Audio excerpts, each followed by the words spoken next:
रात्रीचे 3 वाजले आहे. फोन माझ्या हातात आहे. पण कोणाला फोन करायची माझी हिंमतच होत नाही.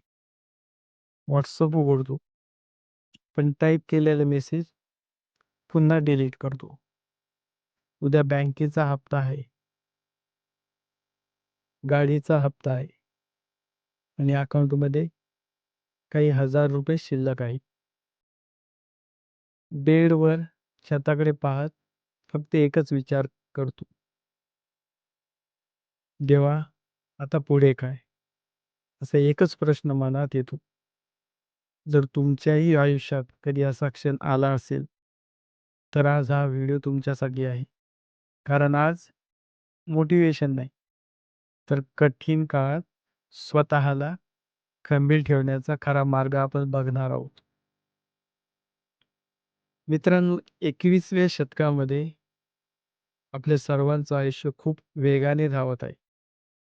सकाळी उठल्यापासून रात्री झोपेपर्यंत कामाचा ताण, मोबाईलवर येणाऱ्या सतत नोटिफिकेशन्स आणि भविष्यात काय होईल याची चिंता.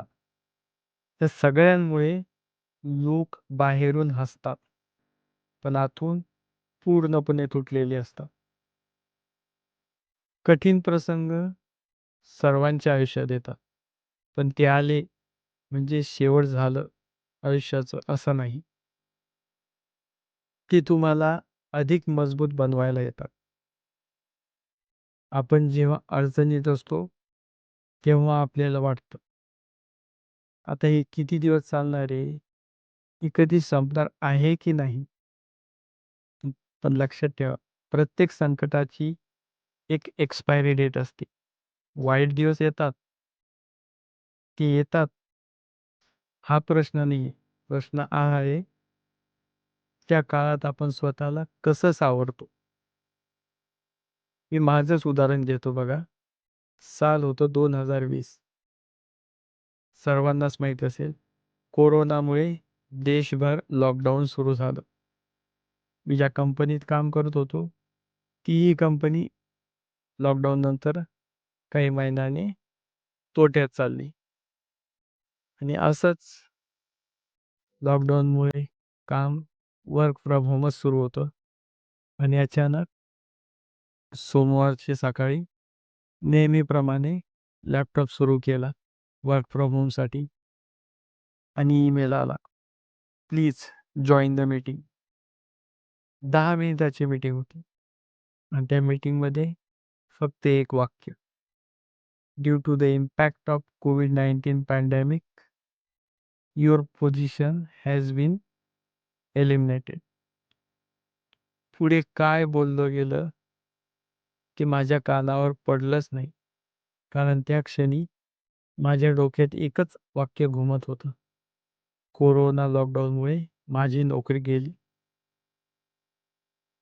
पण सर्वात कठीण क्षण यायचा होता, कारण नोकरी गेली हे घरी कसं सांगावं हे हिंमतच होत नव्हती.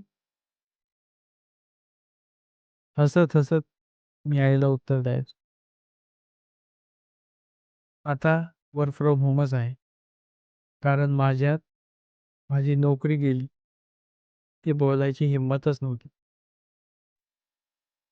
कदाचित तुमच्याही आयुष्यात असे काही दिवस आले असेल किंवा असा क्षण आला असेल, जिथे तुम्ही बाहेरून नॉर्मल होता, पण आतून पूर्णपणे तुटलेले होता.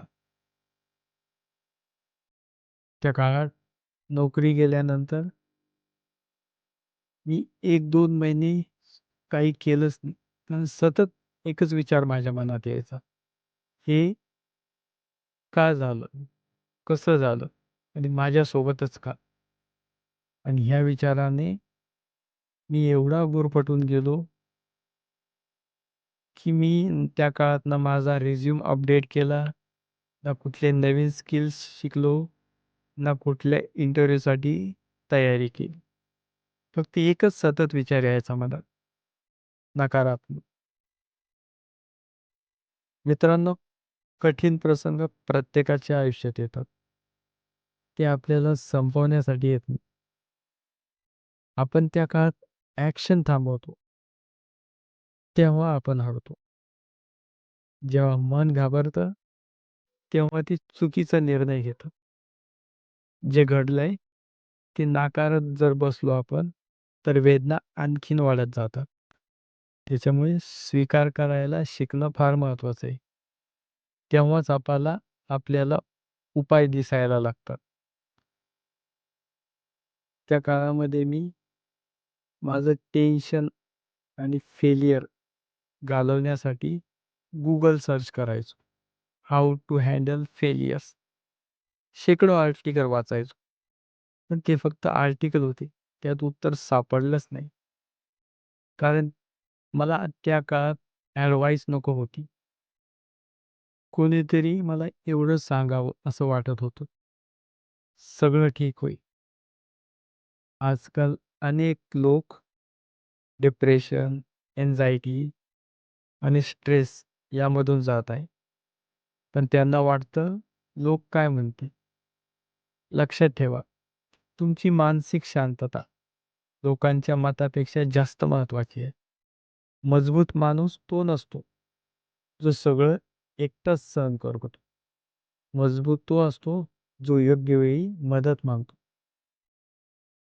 आणि त्याच काळात इथे दिवस गॅलरीत बसलो होतो आणि माझे वडील माझ्या शेजारी येऊन बसले. कुठलंही मोठं भाषण दिलं. फक्त एवढंच म्हणाले, "बाळा, तू नोकरी गमावली आहेस, स्वतःला नाही." हे वाक्य, हे एक वाक्य त्या दिवशी माझ्यासाठी आयुष्याचा टर्निंग पॉइंट ठरलं. त्यानंतर दुसऱ्या दिवसापासून मी दररोज सकाळी लवकर उठायचो, व्यायाम करायचो. कारण नकारात्मक विचाराने थोडासा परिणाम माझ्या शरीरावर सुद्धा झाला होता.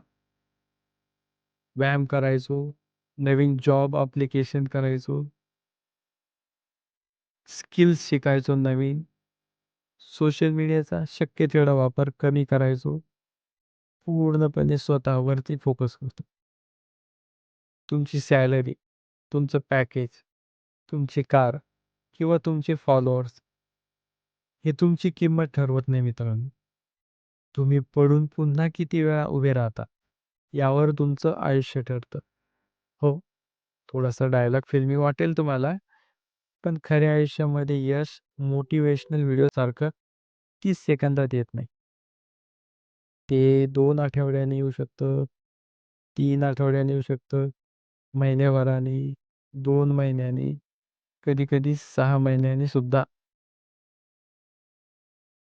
पण ती एक ना एक दिवस येतच. माझ्यासाठी तसंच झालं. मलाही 4 ते 5 महिन्यांनी नवीन जॉब मिळाला. कठीण प्रसंगात पुन्हा संधी मिळेल की नाही असे नकारात्मक विचार येणं हे स्वाभाविकच आहे. माझ्याही मनात यायचे. पण ज्यावेळेस इंटरव्ह्यूला गेलो मी आणि एचआरने विचारलं, "या 4 महिन्यात तुम्ही काय केलं?" मी फक्त जॉब शोधत नव्हतो.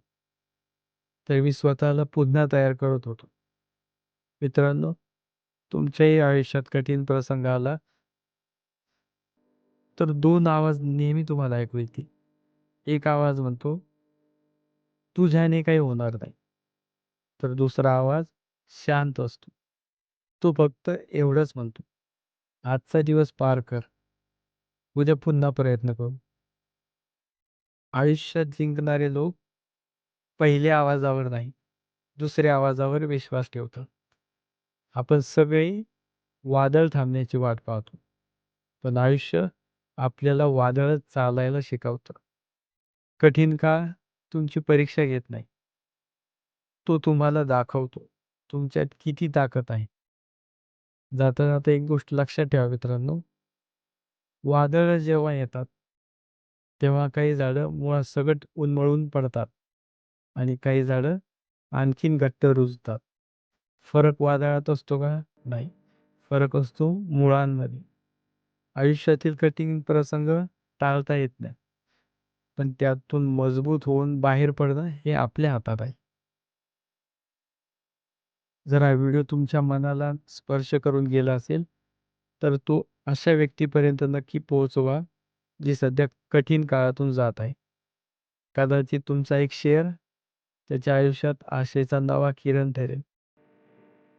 लक्षात ठेवा, कठीण काळ तुमची ओळख ठरवत नाही. त्या काळात तुम्ही घेतलेली भूमिका तुमचं भविष्य घडवते. पण मित्रांनो, हे सर्व तुम्हाला सांगत असताना तुम्हाला काय वाटतं? गोष्ट इथेच संपते? कारण कधी-कधी काय होतं, आपल्याला वाटतं की माझ्या आयुष्यातला सर्वात मोठा काळ, ज्याने मला सर्वात जास्त त्रास दिला, ज्यानं माझं नुकसान केलं, तो निघून गेलाय. पण नंतर अशी एक घटना मलाही तसंच वाटलं. पण नंतर अशी एक घटना माझ्या आयुष्यात घडली, जिने मला असं वाटलं, की जे माझ्या आयुष्यात त्यावेळेस झालं, म्हणजे नोकरी गेली, नंतर मी स्वतःवर काम केलं, स्किल्स अपग्रेड केले, तर जे झालं ते चांगल्यासाठी झालं. पण हे मी का म्हणतोय? आणि अशी कोणती घटना माझ्या आयुष्यात झाली, जिने माझं आयुष्याकडं बघण्याचा दृष्टिकोन पूर्णपणे बदलला? याचं उत्तर मी तुम्हाला पुढच्या व्हिडिओत देणार आहे, उद्या सकाळी. म्हणून अजून तुम्ही जर चॅनल सबस्क्राईब केलं नसेल तर आत्ताच करा, कारण पुढचा व्हिडिओ तुम्हाला ही कथा पूर्ण करून दाखवेल. धन्यवाद. काळजी घ्या स्वतःची.